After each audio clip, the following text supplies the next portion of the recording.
y'all, it's Michelle from the Scattered Scrapper. Welcome to my channel. Today is day 8 of Scrap-O-Ween. It is Trick or Treat Tuesday and time to try a new mixed media technique. So I've got some things picked out, papers and stickers and die cuts and things. And I have this water brush thing and some Distress Oxide ink, and the pictures that I'm going to be scrapping today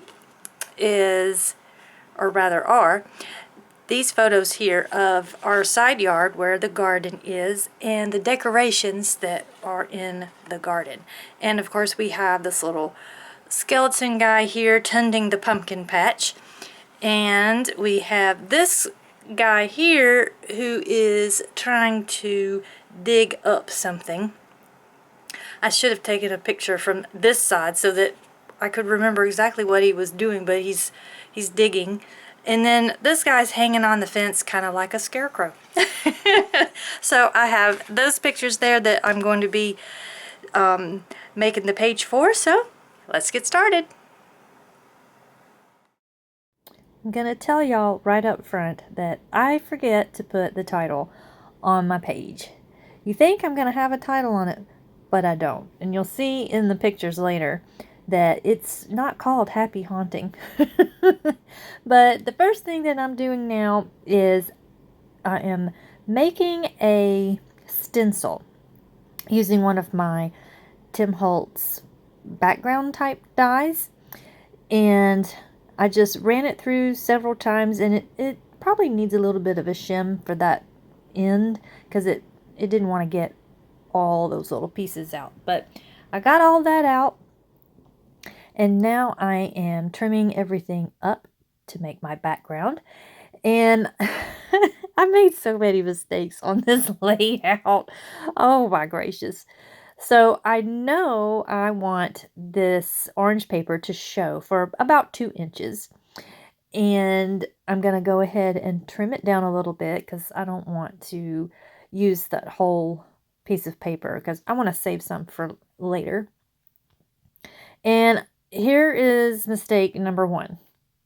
I am going ahead and putting down my paper to make the 12 by 12 layout. Now, there's nothing wrong with this, except for it's not what I wanted to do. It's not the part of the trick-or-treat mixed media technique that I am trying. So I had completely forgotten about how I wanted to do something to the edge. So now I'm having to pull it all up. And I do eventually get it up. It's just slightly worse for wear, but not too bad. So what I'm going to do is I'm going to use this water brush, and kind of the video that I'm following, she uses the water to help her tear her paper. And so that's what I'm trying here. And it does work, but I think this paper, it's got a little bit of a resist. The ink that was used to print you know, all the houses and the color and everything on it has a little bit of a resist to the water, so it doesn't soak through quite as quickly. But still, it's a good idea. If you want a nice controlled tear, then I definitely would suggest using the water. And then I also put the water over it to kind of relax the paper fibers and be able to roll the edge up a little bit. And I learned that from her. And make sure that you check out the link below and you can go and see her layout and how she did it and how it turned out for her, because her layout is so cute. I think it's pictures of her dog. I can't remember now. But I'm using that same technique here to open up a little peep on this side. And now I'm going to back it also with this orange paper. And I'm just going to cut out a little bit of that to back it so it is peeking to the front. And also, I plan on using some washi tape to kind of cover up those seams. I don't want it catching on the layouts behind it or the layout behind it when I go to put it into the pocket page or to the page protector. So I'm going to cover up those seams, but not now. In fact, they're still not covered. I'll have to do that at some point. So here I'm deciding where I want my photos to be exactly. And I have trimmed them down to 4x4 and then matted them in white and black. And I don't like how they look sitting on this house paper. I love this little haunted house paper. It's so cute. But my pictures, to me, just, they don't stand out. So I'm going to go ahead and use some more of this orange. And, of course, I've lost where I had measured, and so I have to redo it. And I'm just going to have a little bit of that orange peeking through to help my pictures stand out from the background. And then also, I am going to pop it, this whole piece here, I'm going to pop up on some of my foam. Let's see here. Well, actually, first, before I even decide to do that, I'm going to mark where I'm going to have my pictures because I need to do the next part of the mixed media. And it's very similar to what I did on day one with the watercolors, but this time instead of using the watercolors, I'm using the Distress Oxide. Now, one thing that I did not do, but what I think probably should have done was once I got my layer of color down, because this is Distressed Oxide, I could have let it dry for just a few minutes and then put some water splats down and then taken a paper towel and picked up some of this color. And I would have gotten a really neat effect by doing that. And I didn't do it because I didn't think of it then. I just thought of it now. Plus, that was not part of the tutorial that I was following, so it didn't come to mind for me to do that. And then here I'm just putting some splatters down.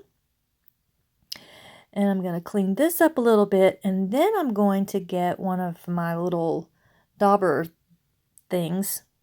Oh, actually, first I'm actually going to dry my background because I'm like, I don't have time to wait for this to dry. We got to keep moving. But I need it to be dry so I can do kind of the next step. And yes, this is going to warp my paper some, but if you are using like a heat tool or a blow dryer to help your paper dry, make sure you hit it on the front and the back, and that will help to minimize some of the warping. It's going to warp because that's just the paper. I did not put any gesso on it or anything like that. Didn't put any kind of prep stuff. This is just the straight up paper. So it is gonna warp some, but that doesn't bother me. When I put it into the album, it just gets flattened out. So I don't really worry about warped paper. But here I'm doing the next part of the mixed media technique, and that is using my homemade stencil. And I like how that turned out. I wish that I had kind of softened up some of those harder edges, and I wished I'd have come out a little bit more toward the edges, but you know, well, maybe I'll try it again, and next time I use this technique, then I'll know more how I'd like to do it. So there I have put some of that foam on the back side of my photos to help lift them up and bring them off the page.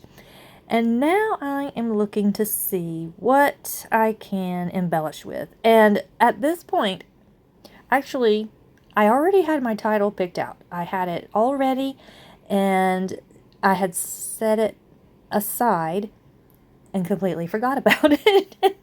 And so now that I'm going through all of the die cuts and things that I had picked out to try and embellish with, I really like this Happy Haunting, and I like it there in that bottom left corner.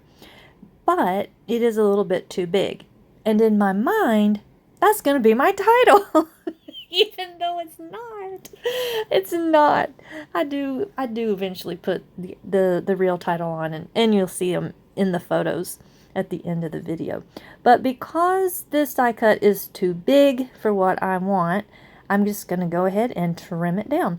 And I did think about putting those little notches in the corners back, but ultimately I decided to not do that. I was like, I don't have a corner rounder that does that, and I really don't want to use my hole puncher, because then they'll not be exactly the same. Not that it matters, but you know, still. I just decided to leave it as a square. And I'm going to put one side of it up on some foam because it's going to be on the same level as my photos. And then I also have this little die cut that I'm going to put up at the top that says, "Enter if you dare." So now I've got a cluster up at the top on the right hand side and a cluster down on the bottom left hand side. And it is in a diagonal because that is my most favorite way of embellishing my photos. And I'm looking to see if I need to put this little label down just to kind of give that cluster just a little bit more grounding. And I would get out my T-ruler to try and make sure that my photos are level. And they're not. But I don't notice that they're on crooked until much later. I will lift my layout up to look at it and be like, oh, those pictures aren't level at all. But by then it's too late because my glue had already dried. But you know, that's okay. It's good that it's a little off kilter because this is a Halloween layout, and since it's Halloween, things are, you know, a little off kilter. So it goes with the theme. And that's my story, and I'm sticking to it. So there I have got some florals that I had fussy cut out of a paper, oh goodness, probably sometime last year, as well as some pumpkins that I fussy cut out probably last year. And I'm getting those down. And then I'm going to bring this floral sticker down here to my Happy Haunting cluster to just match that's up at the top. Although since I cut those out that's up at the top, it does not have a white border like the stickers has. And these pumpkins, it has a black one because the paper was a black background paper. But I'm not letting that bother me. I'm just going to keep on going and get these little jack-o'-lanterns down. I just love these little jack-o'-lanterns. They are so cute. And that one pumpkin, the bigger orange one, looks like he's got all kinds of snaggle teeth. He's just a snaggle-toothed jack-o'-lantern. And I do go ahead and put that label down there on the bottom. And yeah, there I was like, oh man, it's crooked. Which y'all have seen from the beginning. You probably were hollering at the screen, no, that's crooked. Oh well, it's fine. And now I'm just looking to see if there are any more stickers that I want to use. And I was like, ooh, I can finally use these bugs because they're outside. And since they're outside, I can put them on here and it not feel weird. I have a hard time using like butterflies or moths. And these are moths. At least I think they are. They look like moths to me. And I have a hard time using them. But since the skeletons are out in the garden, then using the moths is the perfect thing. But I wonder if that moth down there in that bottom left, I'm wondering if that is a vine borer. You know, that really would just be the thing for a Halloween layout, is to have a vine borer moth on there. Being in the South, we have a very, very long vine borer season, and it is so hard to grow any kind of squash because those vine borers will get it. They will kill a plant literally overnight. And then, of course, my battery on my camera went dead. And you did not get to see me put in that upper left-hand corner the moon and stars. But I did do that. And then I put some Tim Holtz Halloween word stickers up there that says a good night's work, silence of night, and in the dead of night. I thought those went perfectly. And now I am going through and looking for different colors of, oh, what are they called? What does he call those? Where is it? Here it is. Oh, he just calls them droplets. Those are Tim Holtz ideology droplets in color Halloween. So there's like a black or like a matte black and a shiny silver and a kind of like a bronze or copper. So I've got several sizes of those, and I just glued those down. And now, of course, I am going to be putting on some of my Distress mica stains, and I don't know what color that is. It's like a greenish color.